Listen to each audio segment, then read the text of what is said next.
अब्बाजान शमीम से सख्त किस्म के नाराज़ हो चुके हैं और उसको कह रहे हैं कि तुम्हारी वजह से आज मेरा बेटा इधर नहीं है। मुझे तो अफसोस हो रहा है कि किस दिन मैंने सारी हुकूमत तुम्हारे हाथ में दे दी और तुमने तो हर चीज़ को तहस नहस ही करके रख दिया। आखिर मैंने ऐसा क्यों किया?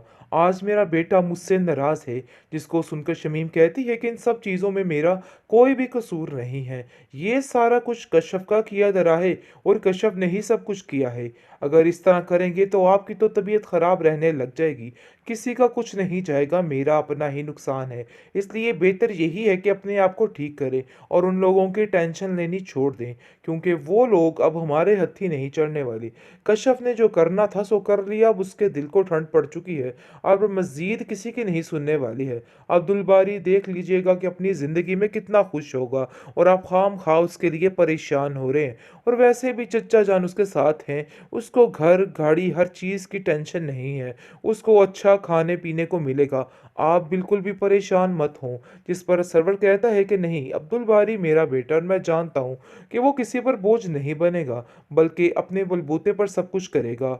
और वैसे भी कश्यप बहुत ही समझदार लड़की है और वो उसका हर तरह से साथ देगी और ज़रूर देगी। आगे से सरवर कहता है, बहरहाल तुमने जो किया है वो बिल्कुल भी अच्छा नहीं किया। सारी बातें एक जगह और तुम्हारी बेहिसी एक जगह। काश मैं पहले दिन से ही समझ जाता कि तुम कितनी खुदगर्ज और लालची हो। अपनी जिद की खातिर तुमने अपने भाई को इस घर से बाहर निकाल दिया ताकि तुम्हारी हुकूमत ना ख़त्म हो जाए।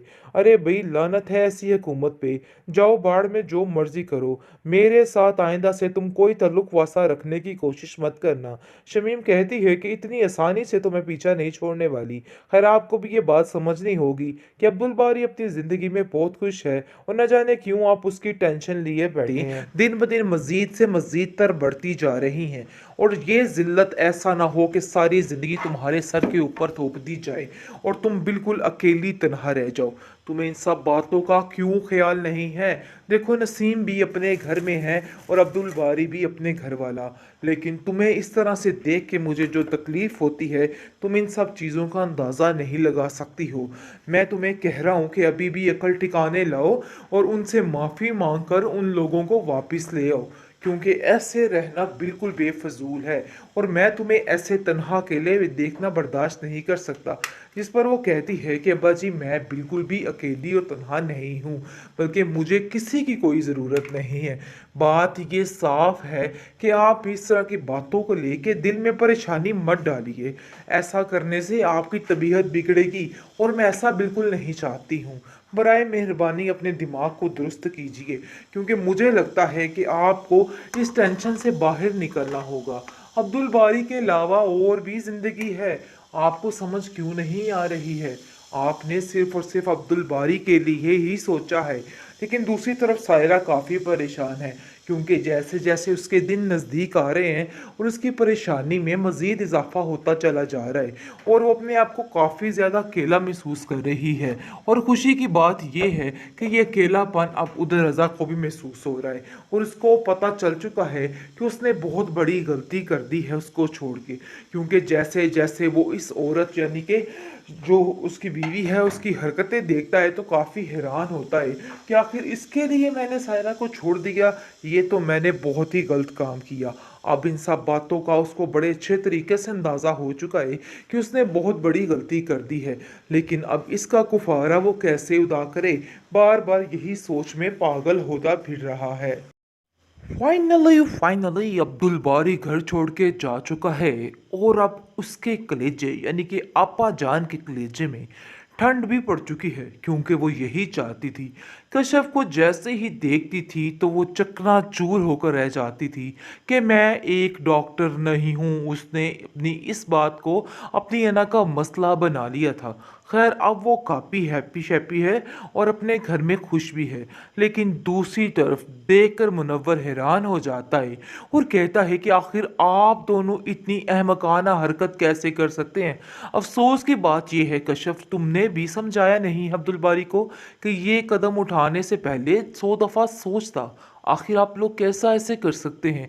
जिसको सुनकर वो कहती है कि मैंने तो अपनी पूरी कोशिश की समझाने की, लेकिन मुझे कुछ समझ नहीं आया कि आखिर ये सब कुछ अचानक कैसे हो गया।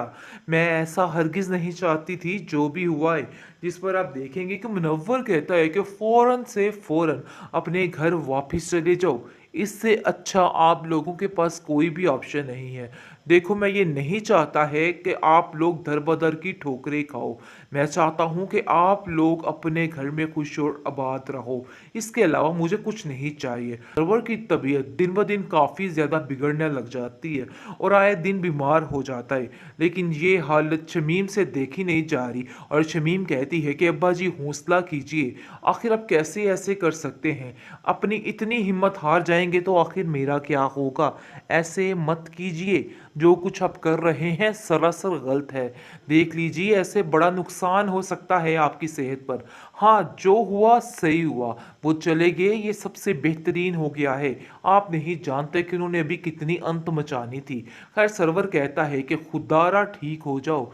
मुझे नहीं लगता कि तुम्हें कोई अक्ल आएगी, क्योंकि तुम्हारी ये वाली हरकतें दिन ब दिन मज़ीद से मज़ीद तर बढ़ती जा रही हैं। और ये ज़िल्लत ऐसा ना हो कि सारी ज़िंदगी तुम्हारे सर के ऊपर थोप दी जाए और तुम बिल्कुल अकेली तन्हा रह जाओ। तुम्हें इन सब बातों का क्यों ख्याल नहीं है? देखो, नसीम भी अपने घर में है और अब्दुल बारी भी अपने घर वाला। लेकिन तुम्हें इस तरह से देख के मुझे जो तकलीफ़ होती है, तुम इन सब चीज़ों का अंदाज़ा नहीं लगा सकती हो। मैं तुम्हें कह रहा हूँ कि अभी भी अकल ठिकाने लाओ और उनसे माफ़ी मांग कर उन लोगों को वापस ले आओ, क्योंकि ऐसे रहना बिल्कुल बेफजूल है और मैं तुम्हें ऐसे तन्हा अकेले देखना बर्दाश्त नहीं कर सकता। जिस पर वो कहती है कि अब्बा जी, मैं बिल्कुल भी अकेली और तन्हा नहीं हूँ, बल्कि मुझे किसी की कोई ज़रूरत नहीं है। बात ये साफ है कि आप इस तरह की बातों को लेके दिल में परेशानी मत डालिए। ऐसा करने से आपकी तबीयत बिगड़ेगी और मैं ऐसा बिल्कुल नहीं चाहती हूँ। बराए मेहरबानी अपने दिमाग को दुरुस्त कीजिए, क्योंकि मुझे लगता है कि आपको इस टेंशन से बाहर निकलना होगा। अब्दुल बारी के अलावा और भी ज़िंदगी है।